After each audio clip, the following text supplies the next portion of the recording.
Educação à distância, mudando realidades.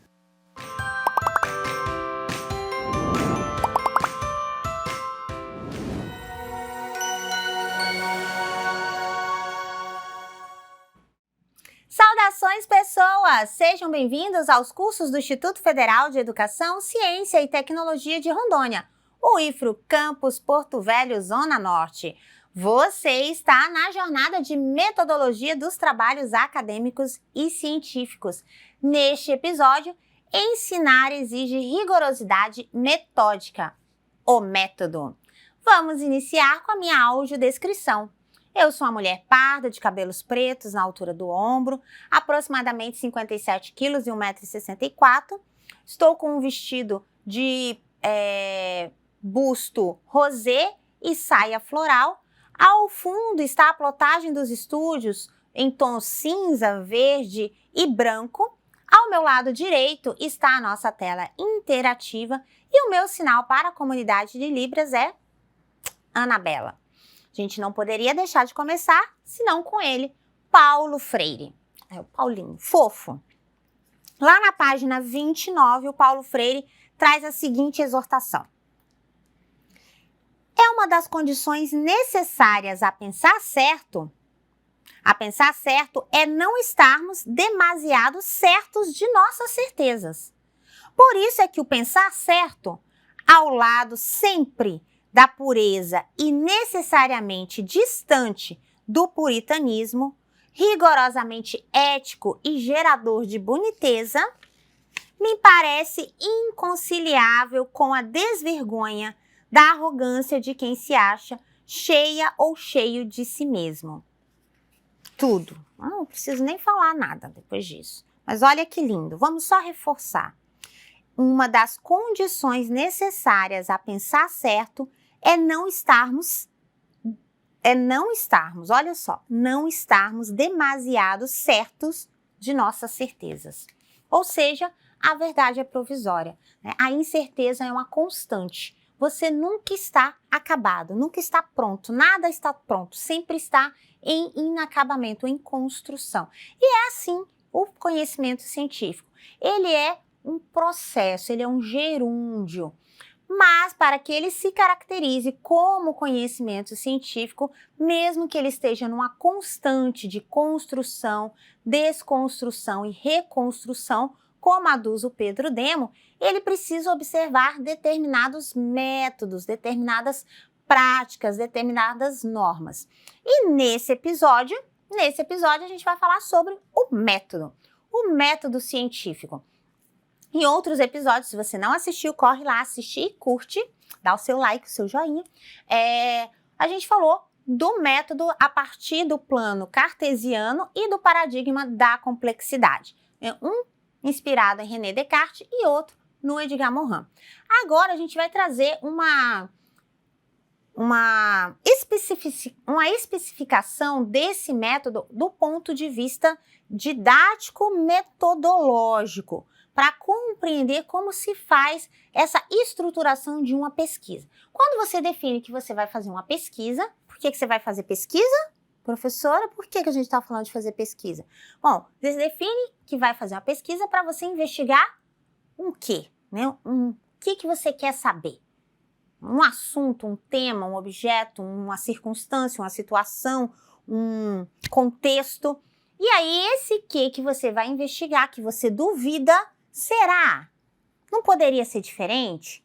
Bom, para você ver como que poderia ser diferente, ou se este deveria ser, assim você procede a uma pesquisa. Essa pesquisa requer uma estruturação lógica, como o Desorde já nos explanou. A fase de pesquisa, a fase de execução e a fase de disseminação dos resultados, que para o Paulinho é a anunciação da novidade. Esse procedimento garante o rigor científico. Esse rigor científico é o que a gente chama de metodologia. E metodologia tem a ver com como fazer. Então, como fazer segue alguns preceitos. Dentre os como fazeres de todos que existem vários, a gente trouxe aqui algumas generalizações, estão estes daqui. O dedutivo, o indutivo, o hipotético dedutivo, o dialético e o fenomenológico. Existem só esses? É claro que não. Aqui eu estou trazendo generalizações. Em 10, 20, 30 minutos vai ser o possível. E, claro, se você quiser saber como que cada um se processa, quais são as ramificações, os detalhamentos do passo a passo, você tem que se aprofundar em cada um, porque cada um desses métodos tem as suas especificidades metodológicas, o seu processamento, o seu percurso metodológico, o seu desmembramento, as suas etapas, o seu formato, o seu contorno, a sua trilha, né, de pesquisa, de investigação científica. Se aproximam e às vezes distanciam. O que não se deve ocorrer é que, a depender de um determinado método, eles, né, entrem em conflito com alguma abordagem ou com algum paradigma. E aí, portanto, a sua análise deve ser no sentido de qual método casa com qual abordagem, com qual paradigma.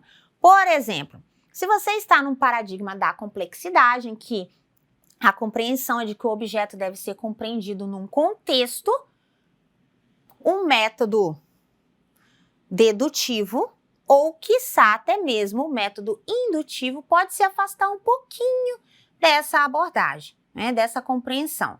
Se você está nessa vertente, o método dialético se aproxima bastante do paradigma da complexidade. Posso, de repente, fazer uma associação entre o paradigma da complexidade e o método dedutivo? Pode haver uma aproximação, mas é um pouco mais complexo, né, para fazer aí a brincadeira, né, do trocadilho. Então, um método que você está baseado no dedutivo ou mesmo no hipotético dedutivo, que a gente vai entender o que significa, ele se aproxima bastante do paradigma do plano cartesiano, porque ele vai traçar hipótese, vai traçar objetivo, vai separar o objeto, vai analisar o objeto, então se aproxima bastante. Portanto, o método a ser escolhido na sua pesquisa, na sua investigação, na sua prática de pesquisa acadêmica e científica tem que casar com a sua abordagem e, consequentemente, com o seu tipo de pesquisa, se ela vai ser exploratória, explicativa, se ela vai ser descritiva, com a abordagem da pesquisa, se ela vai ser aplicada ou básica. Então, tem que haver essas conexões, digamos assim. Mas vamos conhecer um pouquinho sobre o método. Método dedutivo. Opa, vamos aqui. Método dedutivo. O que diz o método dedutivo? A Fabiana, no livro lá de Metodologia Científica e Gestão de Projetos, que está disponível no ambiente virtual, ela traz a ideia de que a dedução é o quê? A dedução, ela parte do princípio de que você vai sair do geral para um particular, tá? A dedução, ela se baseia bastante na observação. E o que tem a ver a dedução? A dedução, ela basicamente vai se incorporar nesse esquema de o que é válido para todos, vale no particular. Portanto, se eu estudar aqui, se eu investigar aqui a leitura, se você lê, você aprende a escrever. Obviamente que, se eu estou pelo método dedutivo, e essa é a máxima teórica que eu alcancei, todas as pessoas que lerem, consequentemente, aprenderão a escrever. Perceba, isso não é uma verdade, tá? Eu estou fazendo uma construção apenas para exemplificar. Um outro exemplo, do particular para o geral. Geralmente, se você utilizar, o material, o livro didático como suporte didático, você tem, um exemplo, 10% de chance a mais de aprovação na escola. Portanto, se eu estou no meu 4º ano e os meus alunos estão usando o livro didático, qual que é a dedução? A dedução é que, se Isso é geral, então na minha sala do quarto ano isso também vai acontecer, 10%, vou ter 10% a mais de chance dos meus alunos terem aprovação. Então, eu traço uma máxima geral e essa máxima geral poderá ser aplicada em situações particulares. Essa, de modo resumidinho, é a ideia por trás do método dedutivo. E o método indutivo? Bom, o método indutivo faz o percurso contrário, tá? Fatos adquiridos a partir de uma observação particular se tornam leis e teorias que podem ser aplicadas no geral e, portanto, podem virar previsões e explicações. É o processo inverso. Então, se no meu quarto ano eu observei que os 10% dos meus alunos que tiveram o uso do livro didático como suporte, as notas deles, as médias deles aumentaram. Então, significa o quê? Se eu traço isso como uma máxima, quer dizer que em qualquer sala, de qualquer ano, em tese, quem usa o livro didático como suporte pedagógico terá 10% a mais, 10% a mais na média. A média será 10% mais alta, por exemplo. Então, a indução vai do particular para o geral. Uma máxima que é observada em loco, numa determinada região, com determinadas pessoas, determinados sujeitos, determinado contexto, supõe-se que possa ser aplicado em outras situações. Tá? Bem resumidinho. Outro método, o método hipotético dedutivo, ele tem aí uma ancoragem bem grande no René Descartes, tá? Então, o que acontece? Deixa eu ver. Opa, aí, caiu. Vamos lá de novo. Ficar bem bonito, né? Ficar bem grande. Olha só. E no esquema que a Fabiana traz lá no livro dela, que está disponível no ambiente virtual, ela diz assim: o esquema básico de um método hipotético dedutivo é que você tem um problema, como que é o problema? Se meus alunos usarem o livro didático como suporte pedagógico, eles têm um aumento na média? Esse é o meu problema. Geralmente é uma pergunta. E a pergunta volta àquilo que a gente comentou lá no nosso primeiro episódio. Lembra que eu quero saber. Então, no método hipotético dedutivo, você parte de um problema, que é sempre uma pergunta, que você quer responder. Mas você já tem umas hipóteses, já tem uma ideia mais ou menos do que é. Né? Então, quer dizer, eu acho que os alunos que usam o livro didático para fazer as tarefas, para ler em casa e para acompanhar a aula, eles têm um acréscimo de 10% na média. Contribui até 10% na média geral. Então, essa é uma hipótese, é uma possível resposta. O que é uma hipótese? Uma possível resposta. Então, eu tenho um problema e eu tenho uma hipótese. E aí, eu vou testar essa hipótese. Então, olha só, percebam que nesse método, ele vai se aproximar bastante daquela pesquisa explicativa, que eu vou explicar como acontece, que eu modelo como que acontece. Eu vou testar, vou experimentar, vou fazer, vou fazer um grupo de alunos que usam o livro e um grupo de alunos que não usam o livro e vou verificar se essas médias realmente se elevam ou se o livro não faz diferença. E eu alcanço os resultados. Observação. A resposta, que são os resultados a esse problema, elas podem ou não validar o meu problema e a minha hipótese. Então, minha hipótese pode ser ou não confirmada. É por isso que é hipotético dedutivo, tá? Então, esse é o esquema básico do método hipotético dedutivo. E aí eu tenho o método dialético. No método dialético, o que a gente percebe? A gente percebe que ele é um pouco distante já dessas aproximações e ele tem uma grande inspiração marxista, uma grande inspiração baseada no diálogo, tá? Por quê? Ele imprime no processo que você tem uma tese, que é uma ideia inicial, que é a pergunta, Continua sendo a pergunta, mas ela é uma ideia inicial. E ela é provocada por uma antítese, que é uma nova ideia e que pode ser a resposta. E nesse diálogo, e é por isso que é dialética, porque vai e vem, né? Tese, antítese, síntese. Você junta essas ideias e gera uma conclusão, uma síntese. Então, mas há um diálogo, há uma ida e uma vinda nessas provocações. Então, ela pressupõe que há uma dinâmica de você perguntar e responder. De você perguntar e responder, perguntar e responder. E essa dinâmica, portanto,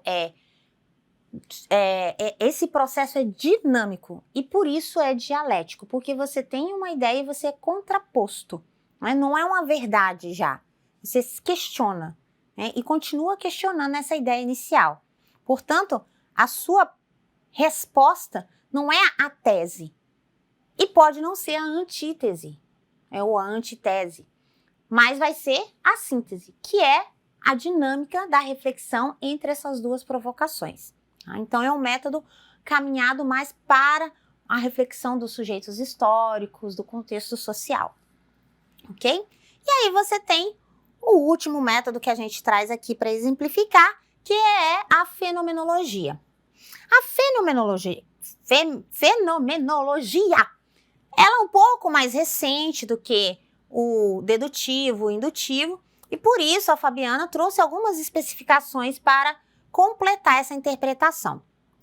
O que ela diz? Ela diz que a essência da fenomenologia busca detectar aquilo que não pode ser eliminado sem, ao mesmo tempo, destruir o próprio fenômeno. Faz parte compõe.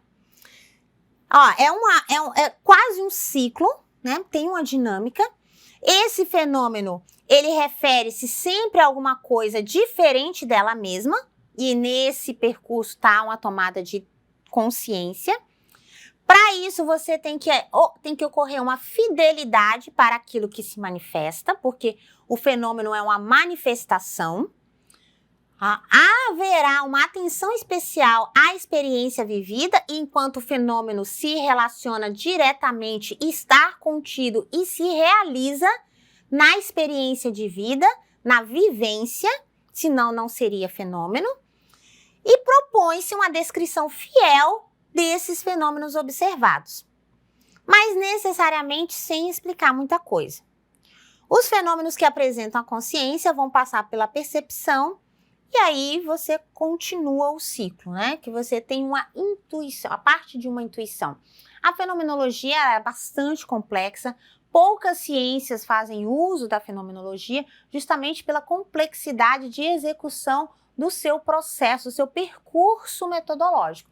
É muito usado na área da psicologia, também usado nas ciências sociais, especialmente para estudos sociais no tocante a fenômenos que ocorrem na sociedade, por exemplo, pessoas em situação de rua, migração, então são fenômenos da experiência de vida. E aí exige um debruçar-se, né, com mais detimento para que compreenda-se o processo.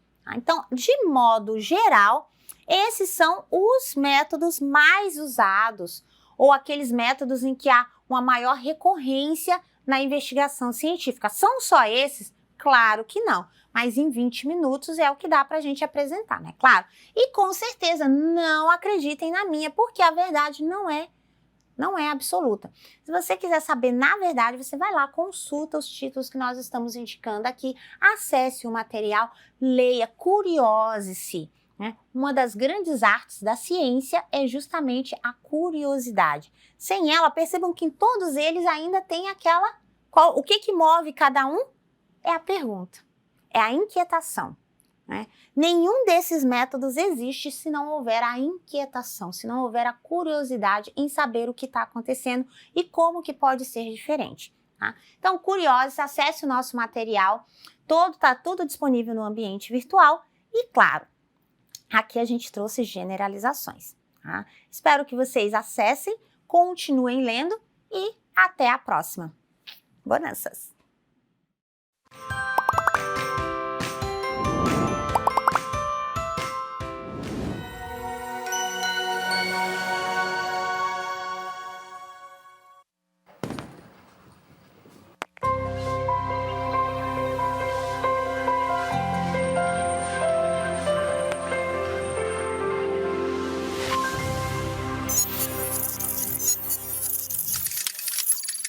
Educação à distância, mudando realidades.